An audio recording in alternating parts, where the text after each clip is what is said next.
Hey, this is Dave DeCamp from antiwar.com. This is anti-war news for Tuesday, April 2nd, 2024.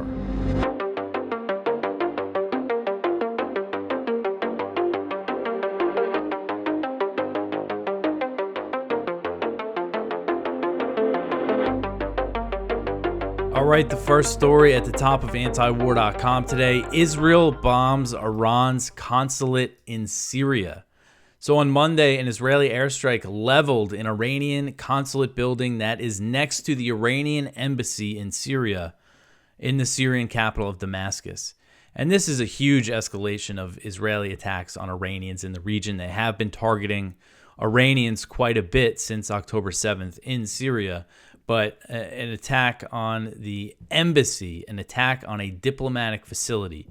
I mean, just imagine any other country doing this and what the response would be. It just goes to show, the what a rogue state, I guess you could say, Israel is.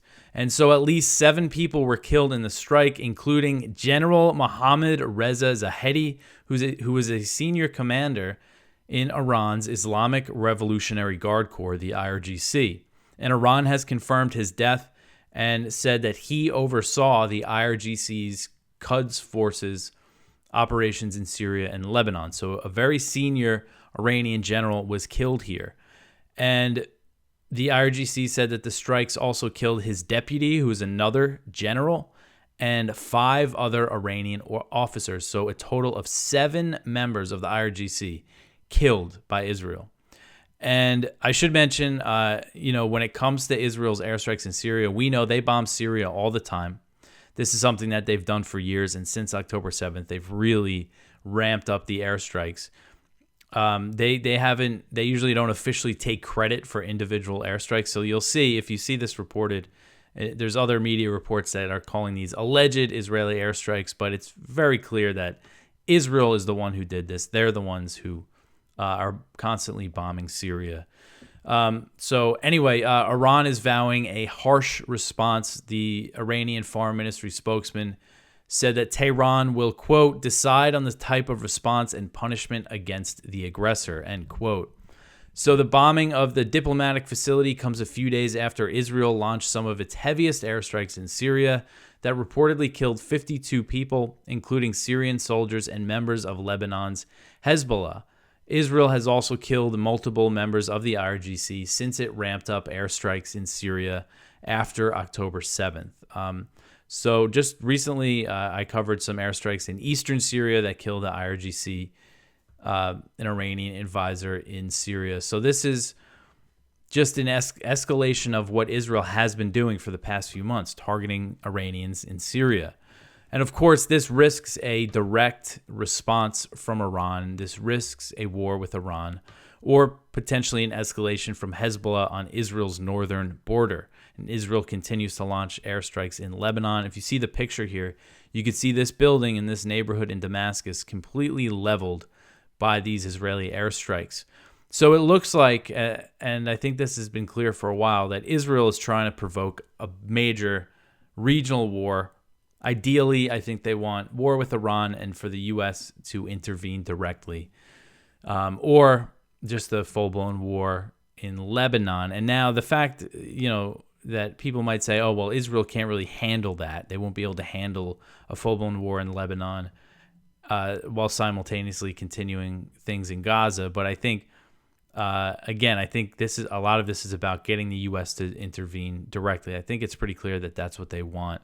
And this isn't just me saying that. I've covered these reports over the past few months of U.S. officials, speaking anonymously to the media, but still these are comments from U.S. officials saying that they think Israel's trying to provoke a war in Lebanon, that it's in Netanyahu's interest to provoke a major war, that it might be key to his political survival, was how one of these U.S. officials put it. And then, besides Netanyahu's own political interests, when it comes to, if there was a major war, if the U.S. gets directly involved in a war in the Middle East that's outside of Gaza, that would put way much less attention on Gaza, I think, much less scrutiny on Israel's genocidal campaign in Gaza, especially if the U.S. and Iran were ended up in a direct war, I mean, that would just be a complete disaster. And then Netanyahu would be free to just do whatever he wants in Gaza. So now the chances of Iran, the chances of them, having a big response here that could escalate things to that level. I mean, Iran takes a lot of things on the chin, like they take a lot from Israel and from the U.S. and don't necessarily always respond. But this is, again, a bombing of a diplomatic facility, an attack on the embassy. So it's a different thing. And 7 members of the IRGC and a very senior commander are killed here. So I would be surprised if they don't do anything. The question is what their response is going to be here. And there's also the chance of them or their allies in the region targeting the U.S. over this, targeting U.S. troops in Iraq and Syria over this, because they view the U.S. and Israel as one and the same, since the U.S. provides all the support for Israel. And I saw reports that said these airstrikes were carried out with Israeli F-35 fighter jets, which of course are provided by the U.S. So big thing to keep an eye on here to see what Iran does. Iran, they've shown a lot of restraint when it comes to stuff like this, and patience as well. So we might not see anything immediately, but the risk of this thing blowing up is definitely high. All right, so the next one here: Israeli drone strike kills 1 in South Lebanon. So this article is from Jason Ditz. At least 1 person was killed in a reported Israeli drone strike against the southern Lebanon town of Kunin on Sunday. Lebanese security sources were quoted in the media as reporting that the driver of the targeted vehicle was killed. He was identified as a member of Hezbollah. So then that was Sunday, and then Monday there was another barrage of Israeli strikes against Hezbollah in southern Israel. Fighter jets attacked at least 10 targets. The Israelis said that they targeted a weapons depot and rocket launchers, and there was some Hezbollah rocket fire in response over the border. And Jason mentions this is the largest spate of attacks since this past Wednesday, when there was those really heavy Israeli airstrikes in Lebanon that killed at least 16 people, which was mostly paramedics that they killed. So they've been killing a lot of civilians in Lebanon. All right, so the next one here: Biden to okay $18 billion worth of F-15s for Israel. So this is another huge arms deal for Israel that might happen. So CNN reported on Monday that the Biden administration is close to approving a massive $18 billion arms deal for Israel that includes 50 F-15 fighter jets. The news is the latest sign that the administration still strongly supports Israel's slaughter of Palestinians in Gaza, despite what U.S. officials might claim to be concerned about when it comes to civilian casualties and the starvation in Gaza. Last week, as I covered yesterday, President Biden approved more bomb shipments to Israel and an F-35 deal worth $2.5 billion. And this F-15 deal, I believe, includes more munitions and other things and all sorts of equipment and training and maintenance for the F-15s, for the next few decades that Israel will use them for. So the CNN report said that the administration informally notified the House Foreign Affairs and Senate Foreign Relations committees about the potential F-15 deal back in January. The top Republicans on both committees, Senator James Reich and Representative Michael McCaul, they have already given their approval of the deal. So the Democrats on these committees could potentially, if they raise objections, it could slow things down.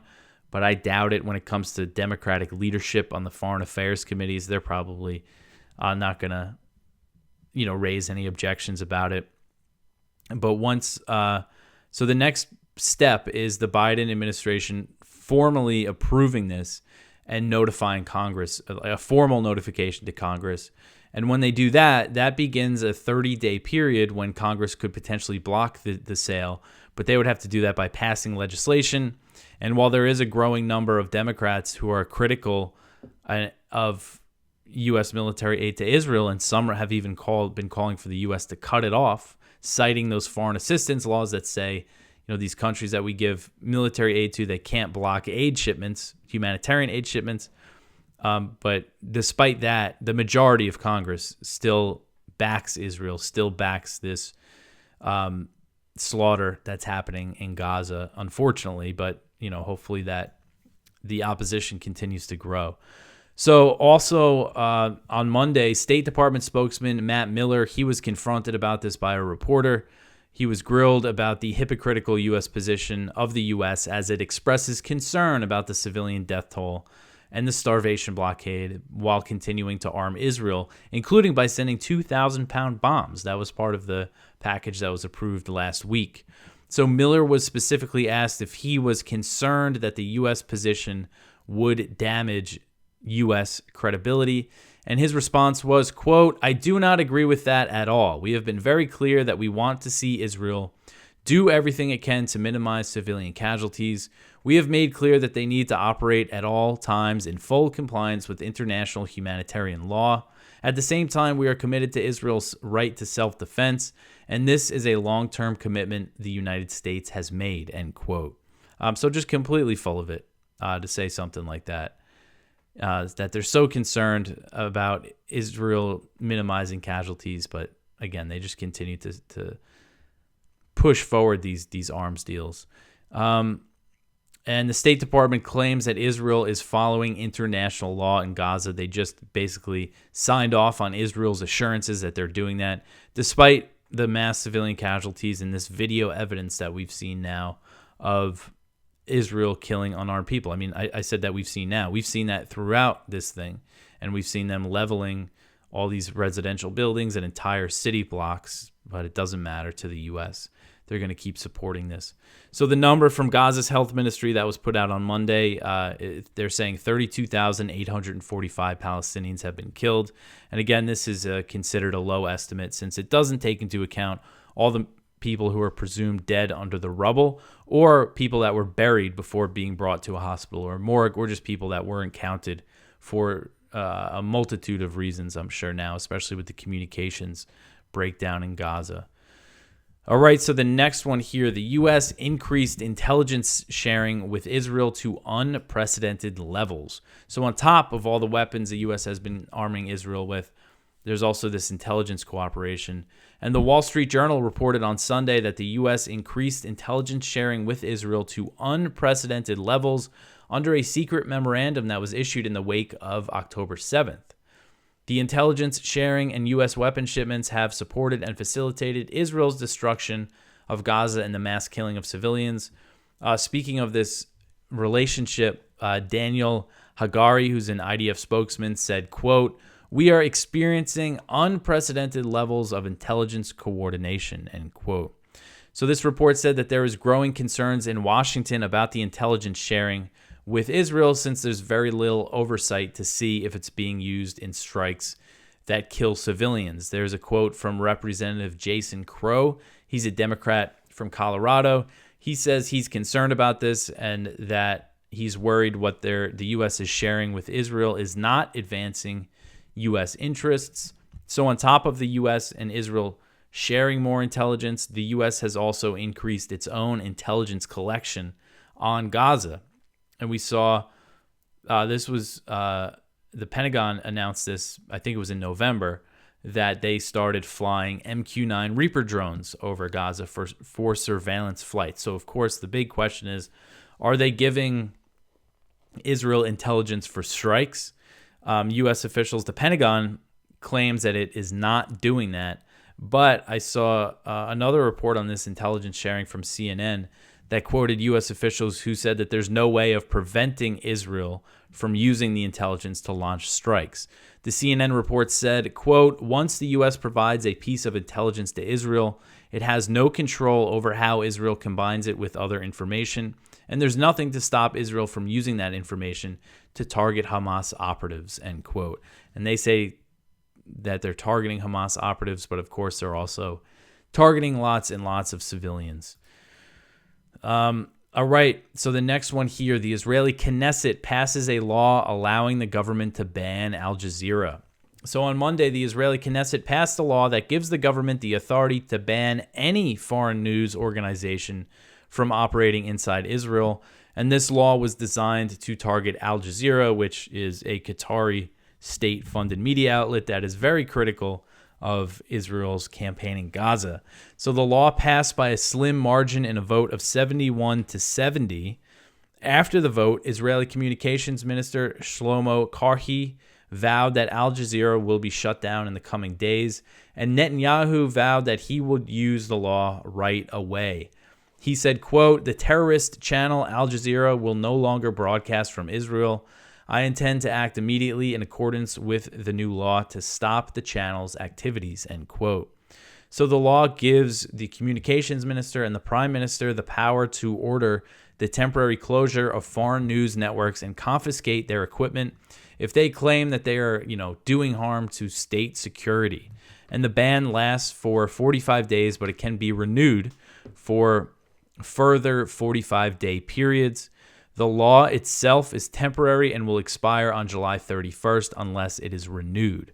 So Israeli officials supportive of the Al Jazeera ban claim that the outlet is inciting terrorism due to its critical coverage of Israel's brutal campaign in Gaza, which has killed and wounded Al Jazeera reporters and their families. They've killed a ton of journalists in Gaza and several Al Jazeera reporters.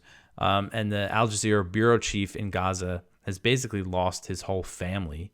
I mean, it's just horrific what has happened to him. And the U.S. has also repeated this claim that by covering what's happening in Gaza, Al Jazeera is inciting something.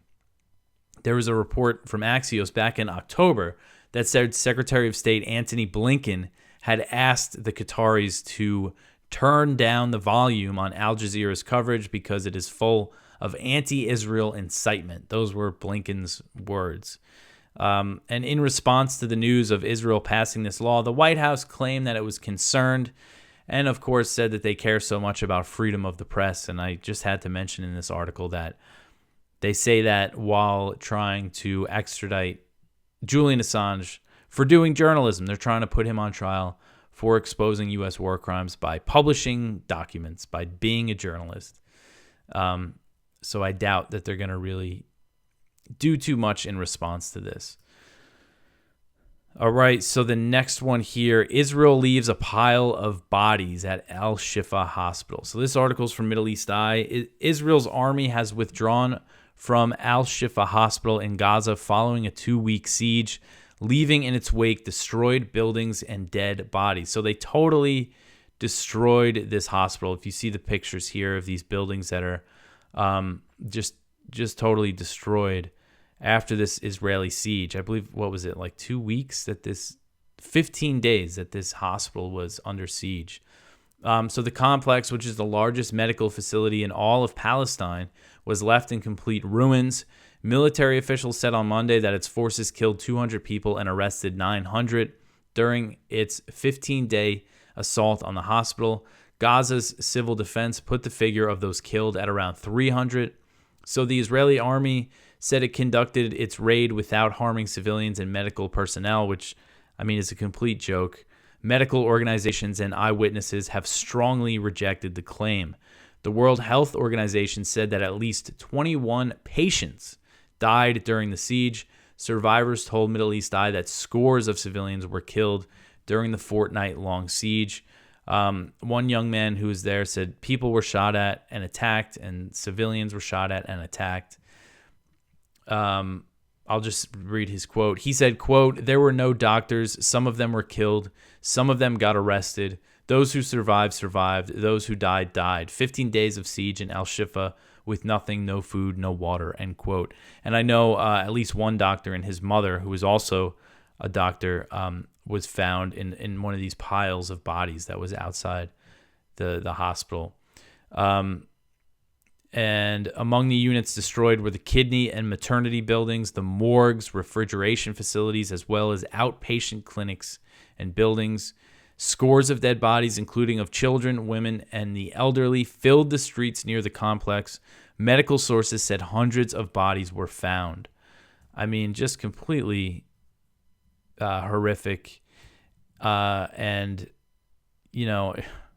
You remember early on in this thing when there was that big debate over whether or not Israel bombed the hospital, and now they've attacked, and I think they've attacked every hospital in Gaza at this point, and now they've completely destroyed the largest hospital in Gaza, and we might see this happen again and again.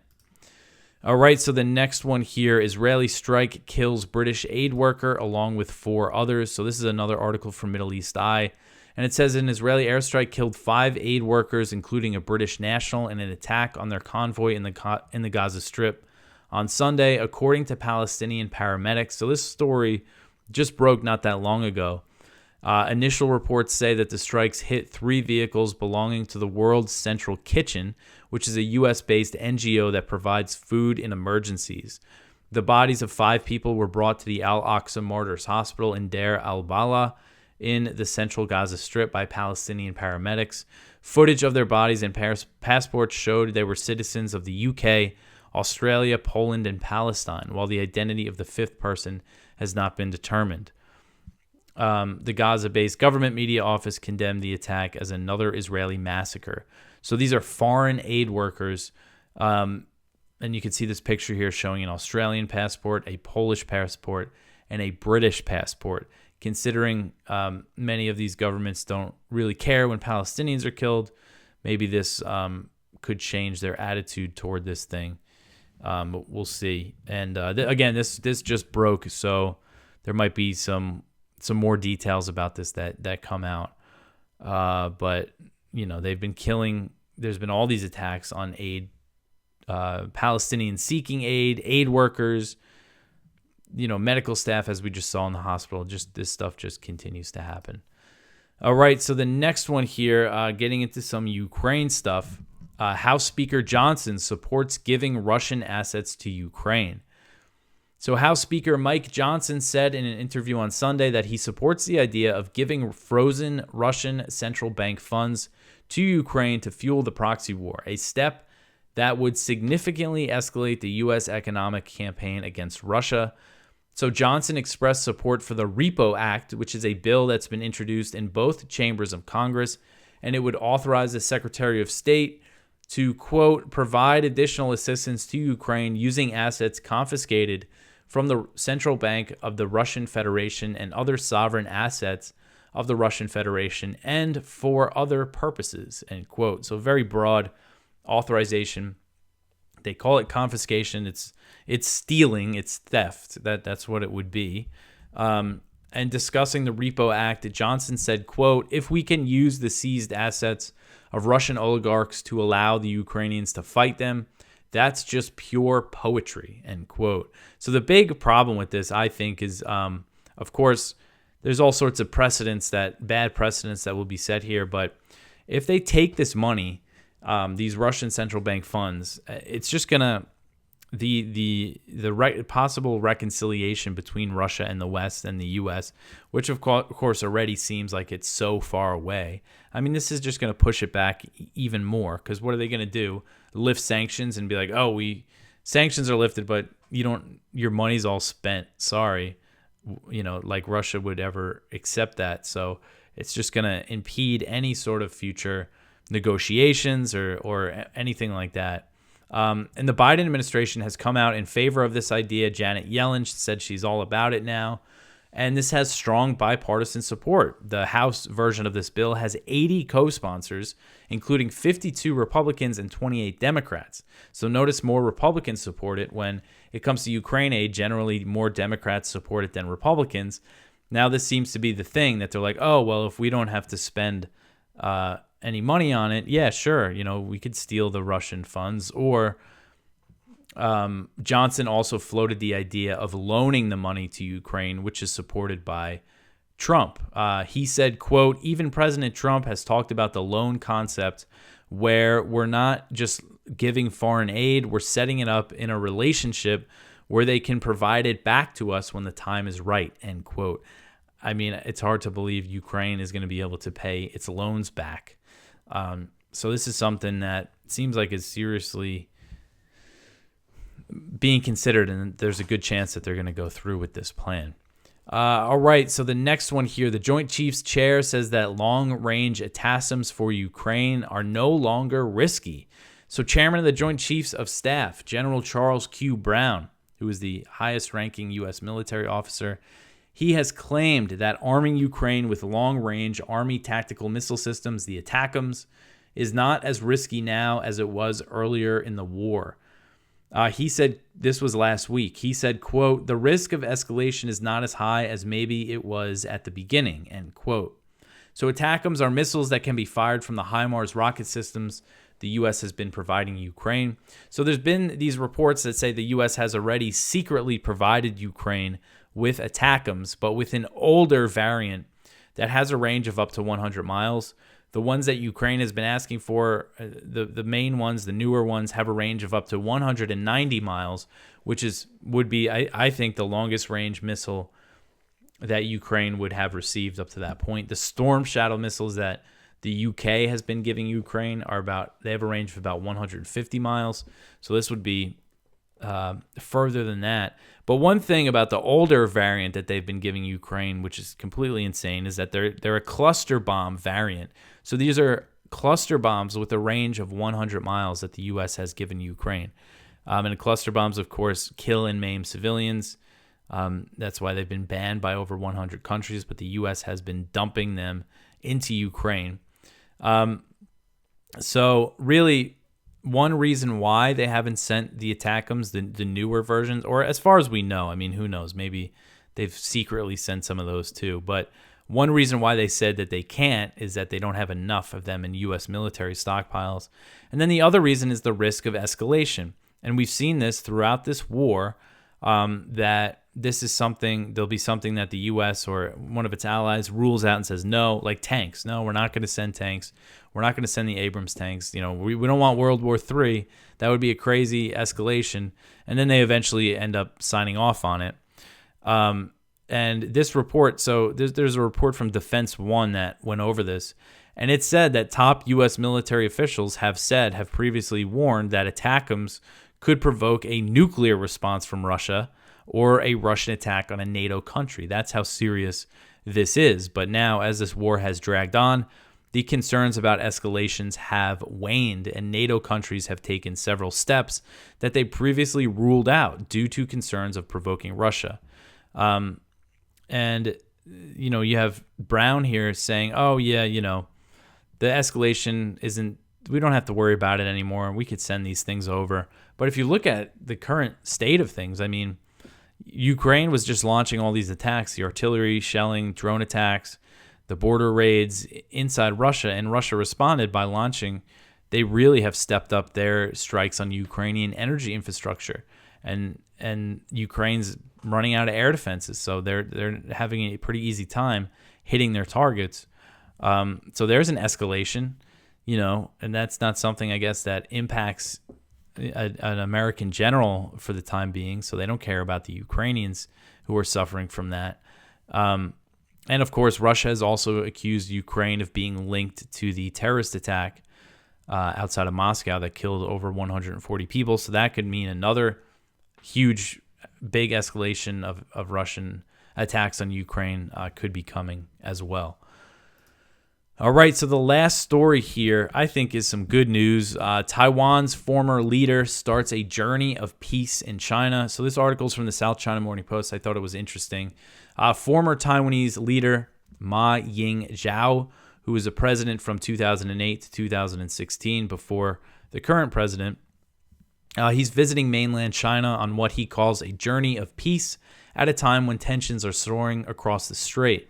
The 11-day trip is Ma's second visit in 12 months and comes ahead of the May 20th inauguration of President-elect William Lai Ching-te, described by Beijing as a separatist whose leadership could bring war to the island.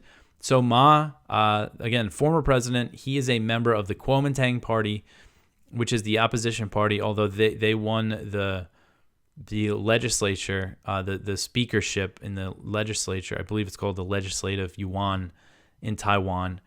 So they're going to have some impact here. The president, William Lai, who is the current vice president, he's from the ruling Democratic Progressive Party, which they're not interested in cooling tensions with the mainland. And so Ma, he's Kuomintang, and he's still influential in the party. He's still a senior member of the party. So this is a good sign that this is what the Kuomintang is still thinking is peace and reducing tension. So hopefully they can have influence in the speakership position, in their control of the legislature, even though the president is not going to be about de-escalating tensions. So Ma apparently is going to meet, he's hoping to meet with Chinese President Xi Jinping. It's not clear if that's going to happen. When Ma was president, he met with Xi in Singapore, which was a huge deal. That was the first time a Taiwanese leader met with a Chinese leader, I think, since 1949.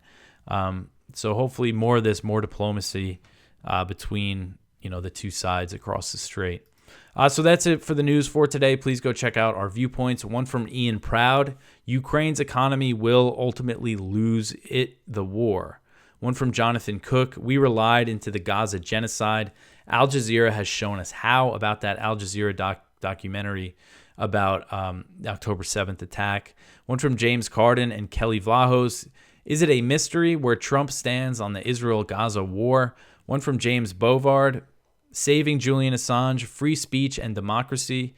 And our spotlight is from Mitchell Plitnick: Netanyahu uses the UN to prolong Gaza's genocide.